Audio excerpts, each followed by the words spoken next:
എല്ലാം പടച്ചോനോടോതി ഖദീജയും അലിയും ഒന്നായി 10 മാസം തികഞ്ഞല്ലോ പിറന്നവൾ പാത്തുമ്മ പെണ്ണ്.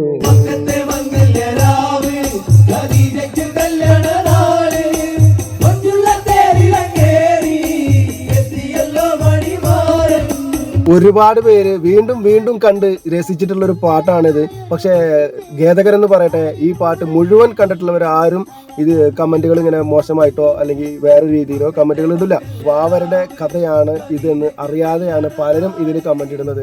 ഇത് പ്രവാചകന്റെ ചരിത്രമാണെന്ന് പറഞ്ഞിട്ട് ഒരു വിഭാഗം, അതിവിടെ പാടിയത് മതസൗഹാർദ്ദം കൂട്ടുന്നു, പിന്നെ അത് എന്തിനവിടെ പാടി എന്നത് മറ്റു ചിലർ. പക്ഷേ ഒരിക്കലും ഒരു പാട്ട് ആവട്ടെ, എന്തൊരു സംഗതി ആവട്ടെ, മുഴുവനായിട്ട് കാണാതെ ഒന്നിനെ കുറിച്ചും അഭിപ്രായം പറയാൻ നിൽക്കരുത്. ആ പാട്ട് നിങ്ങൾ മുഴുവനായിട്ട് കാണുക. ചരിത്രം കറക്റ്റായിട്ട് അതിലിങ്ങനെ പറഞ്ഞുകൊണ്ടിരിക്കുന്നുണ്ട്. ആ ഒരു ഭജൻ സംഘം എഴുതിയിട്ടുള്ള വരികളാണ്. അവർ വളരെ മനോഹരമായിട്ട് തന്നെ ഇത് നമ്മൾക്ക് എത്തിച്ചിട്ടുണ്ട്. അത് ആസ്വദിക്കുക, തമ്മിൽ അടിക്കാതെ.